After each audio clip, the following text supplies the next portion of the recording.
இப்போ அதிபருடைய பைலட் வந்து என்ன சொல்கிறாருன்னா, இந்த மாதிரி வந்து பனிமூட்டமாக இருக்கிறதுனால நான் உயரத்தை அதிகரிக்கிறேன் அப்படின்னு சொல்லி உயரத்தை அதிகரிச்சிருக்கிறாரு. அப்புறம் இவங்களும் அதே மாதிரி இது பண்ணியிருக்கிறாங்க. கொஞ்சம் நேரத்தில் வந்து விசிபிலிட்டி வந்து இல்லாமல் போகுது. ஒரு ரெஸ்கியூ இதுக்கு போனவங்களும் என்ன சொல்கிறாங்கன்னா, 5 மீட்டரை தாண்டி எதையும் பார்க்க முடியல. அந்த மாதிரி பனிமூட்டம் அதிகமாக இருக்குது. அப்போ மற்ற 2 ஹெலிகாப்டரும் வந்து கொஞ்ச நேரம் தேடி பார்த்துட்டு அப்புறம் லேண்ட் ஆகிட்டாங்க. கான்டாக்ட் பண்ணுறாங்க, கம்யூனிகேஷன் கிடைக்கவே இல்லை. அப்புறம் வந்து துருக்கி, ரஷ்யாலாம் வந்து ட்ரோன் அனுப்பி தேடுறாங்க, இவங்களும் தேடுறாங்க. அப்புறம் ஒரு துருக்கி ட்ரோன் வந்து கண்டுபிடிச்சதில் வந்து இப்போ இந்த ஈரானுடைய ஆதரவு பெற்ற அந்த ஹிஸ்புல்லா, அவங்க லெபனான், சவுத் லெபனானில் ஒரு முக்கியமான ஒரு குழு. அவங்களும் வந்து எல்லையில் வந்து இஸ்ரேலோட சண்டை போட்டுருக்குறாங்க. அதே போல் ஏமனில் வந்து ஹூத்தி கிளர்ச்சியாளர்கள் அவங்களும் வந்து சண்டை போட்டிருக்கிறாங்க. இஸ்ரேலுக்கும் அமெரிக்காவுக்கும் ஈரான் வந்து ஒரு உறுத்தலாக வந்து இருக்குது. மற்ற நாடுகள்லாம் அடங்கி போகும்போது இவங்க மட்டும் இருக்கிறாங்களே அப்படின்னு சொல்லி எதிர்த்து நிற்கிறாங்களே அப்படின்னு சொல்லி மீன் டைம் வந்து அமெரிக்கா வந்து என்ன குற்றம் சாட்டுதுன்னா, 2020 அவருடைய முக்கியமான ஒரு சயின்டிஸ்ட்டு அவர் வந்து வேலையை முடிச்சுட்டு காரில் ஏறி டிரைவ் பண்ணி போகிறாரு. போகும்போது சாலை ஓரத்தில் ஒரு ட்ரக்கு நிற்கிது. அந்த ட்ரக்கில் இருந்து ஒரு துப்பாக்கி வந்து இந்த காரை வந்து சல்லடையாக தொலைச்சி இவர் வந்து கொல்லப்படுறார். அப்புறம் போய் அதை என்னன்னு போய் பார்த்தா, ஈரானில் வந்து கம்யூனிஸ்டுகளும் இருக்கிறாங்க. கம்யூனிஸ்டுகளுக்கு ஒரு கட்சி இருக்குது. அப்போ அவங்களெலாம் வந்து வேட்டையாடுறாங்க. அப்போ அவங்களை வேட்டையாடுகின்ற ஒரு கமிஷனுக்கு வந்து இவர் மெம்பராக இருந்திருக்கிறார், அந்த விசாரணை கமிஷன். அந்த கமிஷன் வந்து டெத் கமிஷன் வந்து சொல்கிறாங்க. இப்படி ஒரு ரெக்கார்டு வந்து அவருக்கு இருக்குது. இன்னும் நீங்கள் சமீப ஆண்டுகளாக பார்த்தீங்கன்னா, இப்போ ரஷ்யா வந்து ஒரு கால் இதில் சதி வேலை வந்து நடந்திருந்தால் ரஷ்யா வந்து அதை கண்டுபிடிப்பதற்கு கண்டிப்பாக உதவி பண்ணும். ஏன்னா இப்போ ரஷ்யா உக்ரைன் போரில் வந்து ரஷ்யாவுக்கு சப்போர்ட்டாக வந்து ஈரான் வந்து இருக்குது. ஈரானில் இருந்து இராணுவ தளவாடங்கள், முக்கியமாக ட்ரோன்ஸ் வந்து ரஷ்யாவுக்கு வந்து ஏற்றுமதியாக இருக்குது. அதனால் அதன் காரணமாக வந்து அந்த விசாரணைக்கு வந்து கண்டிப்பாக அவங்க ஒத்துழைப்போம். ஒரு கால் சதி இருந்தால்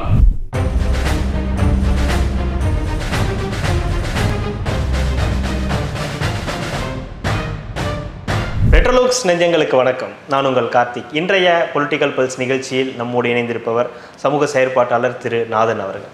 வணக்கம் சார். வணக்கம் Karthik. Sir, Ebrahim Raisi Iran அதிபர், அவருடைய அந்த இறப்பு அப்படின்றது நமக்கு தெரியும். இறந்து 3 நாள் ஆக்கி அவருக்கு இந்த அடக்கம் எல்லாமே செய்யப்பட்டிருக்கு. இன்னமும் ஒரு விஷயம் வந்து மர்மமான ஒரு விஷயமா இருக்கக்கூடியது அவருடைய இறப்பு அப்படின்றது தான். ஏன்னா வந்து ஹெலிகாப்டர் விபத்து அப்படின்றது பல தலைவர்களுக்கு இங்கே இந்தியாவிலலாம் நடந்திருக்கு, நம்ம பார்த்துருக்கோம். முப்படை தளபதி கூட அதெல்லாம் நடந்திருக்குன்றதை நம்ம பார்த்துருக்கோம்.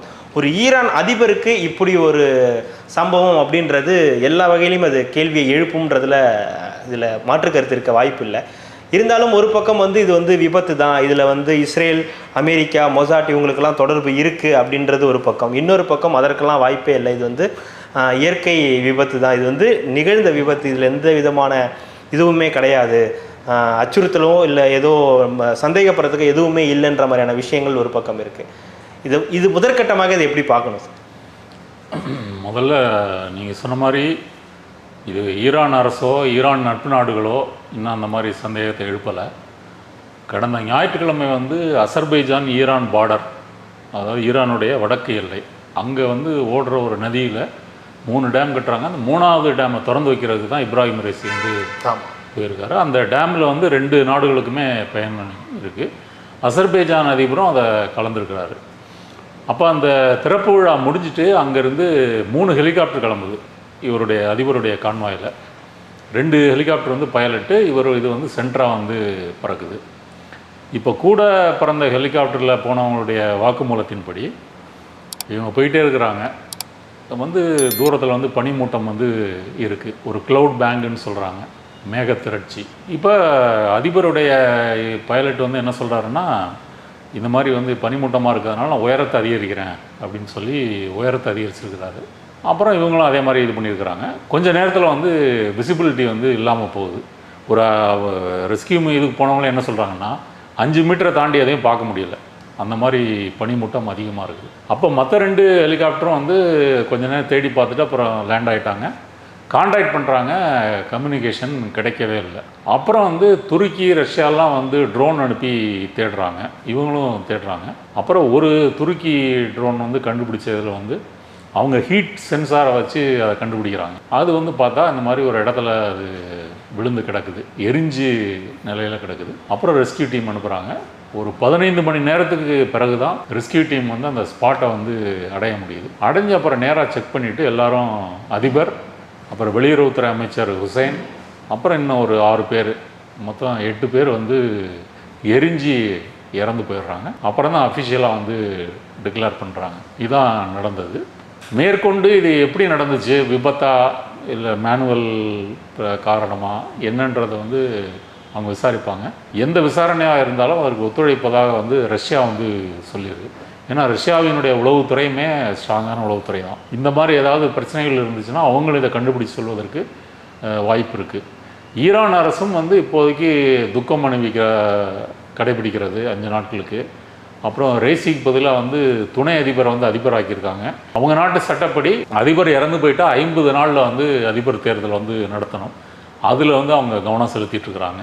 நீங்கள் கேட்ட மாதிரி ஈரானிய மக்கள் வந்து இதில் இஸ்ரேலின் கை இருக்குமா, மொசாத்தின் கை இருக்குமா அப்படின்னு அவங்களுக்குள்ள அவங்க வந்து விவாதிக்கிறாங்க. மொசாத்தினோட அந்த பார்வை நம்ம மேலே இருக்கான்றதை அவங்க விவாதிக்கிறாங்க. ஏன் அப்படி விவாதிக்கிறாங்க அப்படின்னு சொன்னால், அதுக்கு முன்னாடி வந்து இந்த ஹெலிகாப்டர் ஏவியேஷன் இண்டஸ்ட்ரி பற்றி ஒரு விவரம் சொல்லணும். இப்போ ஈரான் பொறுத்த வரைக்கும் 1979க்கு முன்னாடி வரைக்கும் மன்னராட்சி வந்து இருக்குது. ஷான்னு ஒரு மன்னர் தான் ஆள்றாரு, அமெரிக்கன் சப்போர்ட்டு. அப்போ வந்து அது வந்து ஒரு இஸ்லாமிய நாடாக இல்லாமல் லிபரல் நாடாக தான் இருக்குது. ஆனால் நேரடியாக அமெரிக்காவினுடைய கைக்கூலியாக அந்த மன்னர் வந்து இருக்கிறாரு. அதனால் மக்கள் மத்தியில் வந்து அதிருப்தி, அமெரிக்காவினுடைய காலனி நாடு மாதிரி இருக்குதுன்னு சொல்லி அப்போ தான் வந்து அயத்துல்லா கோமேனி வந்து மக்களை திரட்டி வந்து இஸ்லாமிய புரட்சி செய்கிறாரு. மன்னர் குடும்பம் வந்து பதவியிலிருந்து நீக்கப்படுகிறது. அப்போ 1979க்கு பிறகு வந்து ஈரான் வந்து ஒரு இஸ்லாமிக் ரிப்பப்ளிக்காக வந்து அறிவிக்கிறாங்க. அப்போ அதன் பிறகு பார்த்திங்கன்னா ஈரானுக்கும் அமெரிக்காவுக்கும் வந்து முரண்பாடு வந்து முத்துது. அதுக்கு முன்னாடி வந்து நீ என்னை ஆதரிச்சுக்கிட்டு இருந்த நாடாக இருந்தால் இப்போ நீ வந்து ஆதரிக்கலை. அப்போ இந்த இஸ்லாமிய புரட்சி நடந்ததுக்கு பிறகே பார்த்திங்கன்னா அமெரிக்காவின் ஆதரவுடன் சதாம் ஹுசேன் ஈராக் அதிபர் ஈரான் மேலே வந்து போர் தொடுக்கிறார். அப்போ ஈராக்குக்கு சதாம் ஹுசேனுக்கு அமெரிக்கா வந்து நிறைய ஆயுதங்கள் சப்ளை பண்ணுது. அதில் வந்து பயாலஜிக்கல் இதெல்லாம் இருக்கிறதா கூட, வெப்பன் இருக்கிறதா கூட சொல்கிறாங்க. 10 ஆண்டுகள் நடந்த போரில் வந்து 2 பக்கமும் லட்சக்கணக்கான பேர் இறந்து போகிறாங்க. வெற்றி தோல்வி இல்லாமல் அந்த போர் வந்து முடிவடையுது. அதன் பிறகு சதாம் ஹுசேன் வந்து குவைத் மேலே தாக்குறாரு, அமெரிக்காவை எதிர்க்கிறாரு. அது தனி கதை, கல்ஃப் வார் அப்படி போகுது. அப்புறம் நீங்கள் வந்து இஸ்ரேல் வந்து மிடில் ஈஸ்டில் ஒரு நாடு, இவர்களால் உருவாக்கப்பட்ட ஒரு நாடு.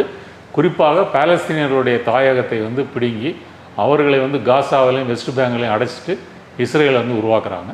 அப்போ ஆரம்பத்துலேருந்தே இஸ்ரேல் வந்து அமெரிக்காவினுடைய அடியாளாக தான் அங்கே செயல்படுது.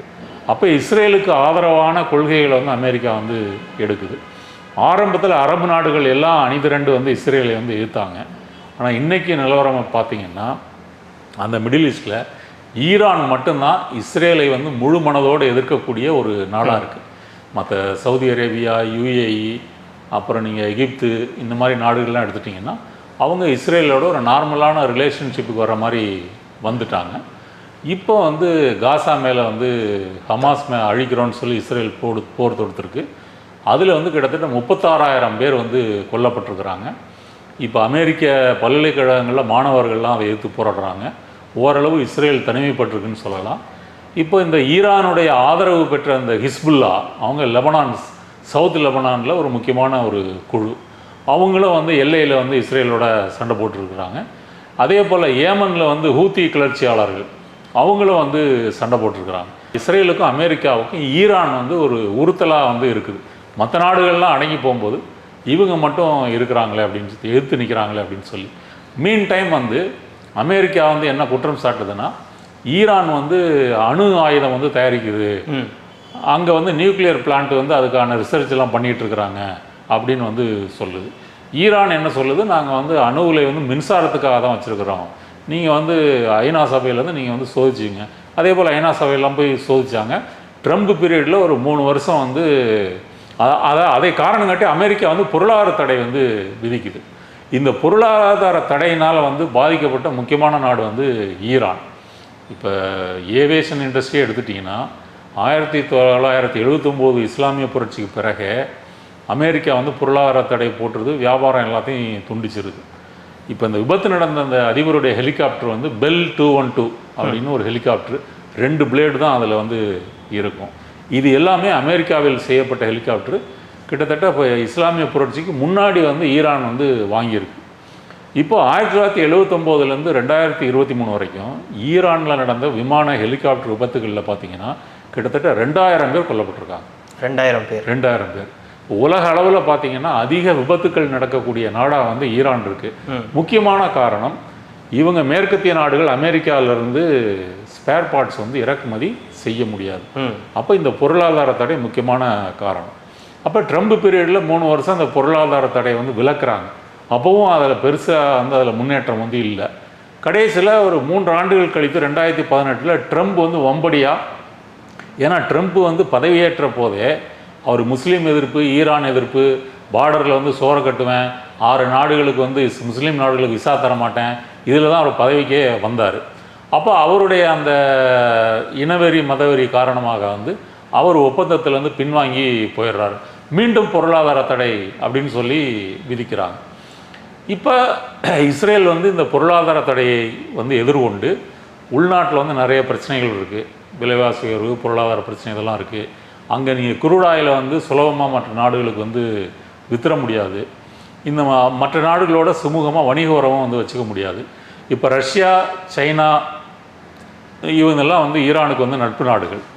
அப்போ ஈரான் வந்து இந்த முகாமில் வந்து இதாக இருந்தாலும் மற்ற நாடுகளோடு வந்து தொடர்பு கொள்ள முடியலை.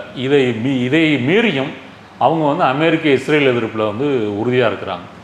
இஸ்ரேல் வந்து என்ன ஈரானை வந்து ஏன் பகையாளியாக கருதுதுன்னா, ஒரு கால் அணு ஆயுதம் அவன் தயாரித்து விட்டால், ஈரான் தயாரித்து விட்டால் நமக்கு பிரச்சனை. இஸ்ரேல் வந்து அணு ஆயுதம் இருக்கு, அவங்க வெளிப்படையாக டிக்ளேர் பண்ணலைன்னாலும் இஸ்ரேல்கிட்ட வந்து அணு ஆயுதம் இருப்பது வந்து உண்மை. அப்போ இஸ்ரேலில் இருக்கக்கூடிய மொசாத் என்ற உளவு அமைப்பு ஒரு புரூட்டலான ஈவிரக்கம் இல்லாத ஒரு அமைப்பு. அது வந்து வெளிநாடுகளில் இஸ்ரேலின் நலனுக்காக செயல்படுறோன்னு சொல்லிட்டு அவங்க நிறைய வந்து கொலைகள் இதெல்லாம் வந்து பண்ணியிருக்கிறாங்க. அப்போ மத்திய கிழக்கு நாடுகளில் மற்ற நாடுகள்லாம் நம்மளோட சுமூகமாக வருது, ஈரான் மட்டும் எதிர்க்குதுன்னு சொல்லி ஈரானை குறிவைத்து நிறைய ஆப்ரேஷன்ஸ் வந்து பண்ணியிருக்கிறாங்க. அதனால தான் மொசாத் அதனால தான் ஈரான் மக்கள் வந்து இஸ்ரேலை வந்து சந்தேகப்படுறாங்க. அது குறிப்பிட்டு சில உதாரணங்கள் சொல்கிறதா இருந்தால், 2004 இது வரைக்கும் 5 நியூக்ளியர் சயின்டிஸ்ட்டை வந்து ஈரான் வந்து மொசாத் வந்து கொலை பண்ணியிருக்குது. எங்கே? ஈரானியன் சாயில்லையே. அப்போ அவங்க ஏஜெண்டுகள்லாம் உள்ளே போய் அங்கே வந்து அவங்க ஆக்டிவாக வேலை செஞ்சு இந்த ஆப்ரேஷன் வந்து செஞ்சுருக்கிறாங்க. 2020 அவருடைய முக்கியமான ஒரு சயின்டிஸ்ட்டு அவர் வந்து வேலையை முடிச்சுட்டு காரில் ஏறி டிரைவ் பண்ணி போகிறாரு. போகும்போது சாலை ஓரத்தில் ஒரு ட்ரக்கு நிற்கிது. அந்த ட்ரக்கில் இருந்து ஒரு துப்பாக்கி வந்து இந்த காரை வந்து சல்லடையாக தொலைச்சி இவர் வந்து கொல்லப்படுறார். அப்புறம் போய் அதை என்னன்னு போய் பார்த்தா இந்த விவரங்களை வந்து நியூயார்க் டைம்ஸ் வந்து ஒரு கட்டுரையாக வெளியிடுது. என்ன அப்படின்னு கேட்டிங்கன்னா, அந்த ட்ரக்கில் ஒரு ஆள் கூட இல்லை. அங்கே இருந்தது வந்து ஒரு ரோபோட் வந்து ஒரு பெல்ஜியம் மேடு ஒரு மெஷின் கன்னை வந்து ஆப்ரேட் பண்ணுது. அப்போ அதுக்கான ஸ்பேர் பார்ட்ஸு எக்யூப்மெண்ட்ஸ் எல்லாம் வந்து இருக்குது. அந்த ட்ரக்கை சுற்றி வந்து கேமரா இருக்குது. அப்போ இவர் எவ்வளோ ஸ்பீடில் வந்து ட்ரைவ் பண்ணுறாரு, எப்போ பாஸ் பண்ணுறாரு, அந்த சீனில் வேறு யாரெல்லாம் வராங்களா, இதெல்லாம் 1000 மைல் தாண்டி வந்து ஒரு ஸ்னைப்பர் வந்து மானிட்டரில் வந்து கண்ட்ரோல் பண்ணிகிட்ருக்கிறார். இப்படி தான் வந்து அந்த கொலை வந்து நடக்குது. நியூயார்க் டைம்ஸ் வந்து 1 வருடம் 2 வருடம் கழித்து வந்து இந்த கொலை எப்படி நடந்ததுன்னு வந்து இது தெரிவிக்குது.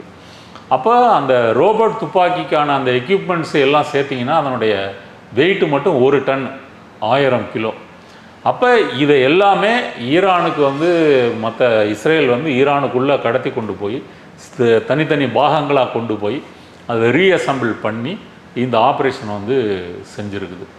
இதற்கு பிறகு அந்த ஈரானுடைய அந்த இஸ்லாமிய இராணுவ படைன்னு சொல்கிறாங்க, இஸ்லாமிக் ரெவல்யூஷனரி கார்டு கார்ப்ஸ், அந்த படையை சேர்ந்த 2 ஏஜெண்டை வந்து 2 வீரர்களை வந்து ஈரான்லேயே கைது பண்ணி இவங்களுடைய இஸ்ரேலினுடைய விசாரணை ரகசிய அறைக்கு கொண்டு போய் அவங்க வந்து என்னென்ன பிளான் பண்ணியிருக்கிறாங்க, இஸ்ரேலியர்களை கொல்றதுக்கு என்ன பிளான் பண்ணியிருக்காங்க அப்படின்னு ஒரு கன்ஃபெஷன் வாங்கி அதை வீடியோவாக வந்து வெளியிட்டிருக்கு. அப்போ மொசாத் வந்து ஈரானுக்குள்ளே அவங்க மண்ணுக்குள்ளேயே இந்த மாதிரியான ஆப்ரேஷன்ஸ் வந்து நிறைய நடத்தியிருக்கிறதுனால இப்போ ஈரானிய மக்களுக்கு வந்து என்ன சந்தேகம்னா, மொசாத் மேலே ஒரு சந்தேகம் வந்து இருக்குது. அவங்க சமூக வலைத்தளங்களில் தீவிரமாக பாதிச்சிட்ருக்காங்க.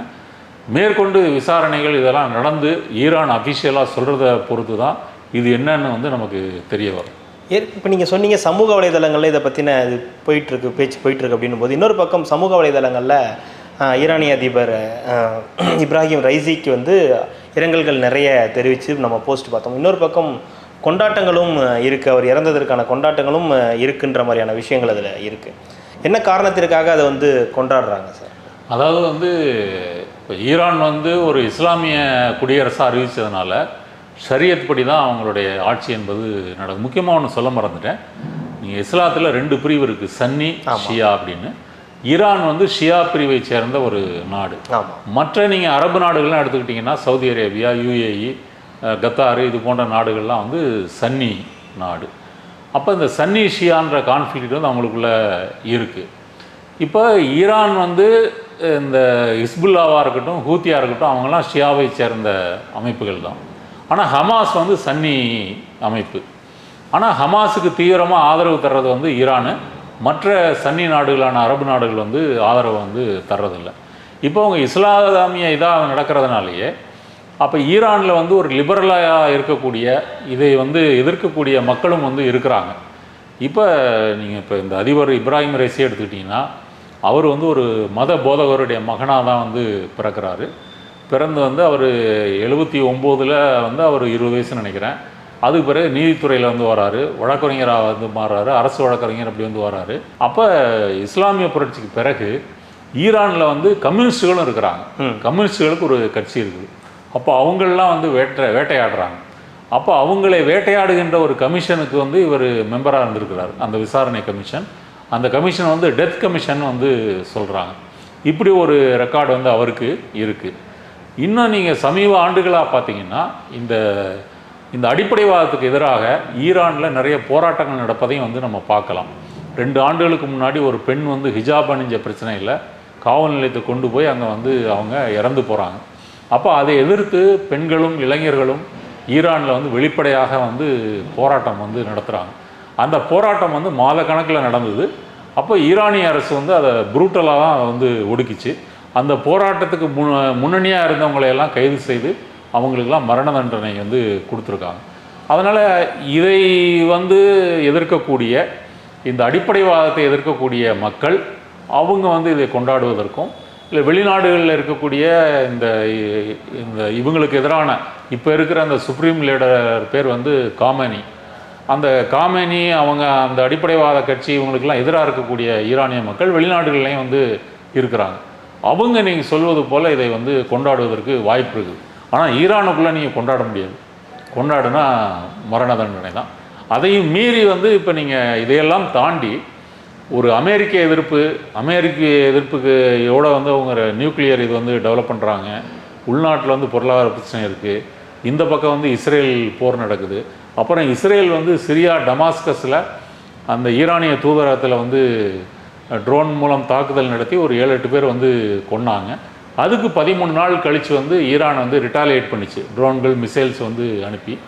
அப்புறம் வந்து பாகிஸ்தானுக்கும் ஈரானுக்குமே வந்து எல்லையில் ஒரு பிரச்சனை வந்து நடந்துச்சு.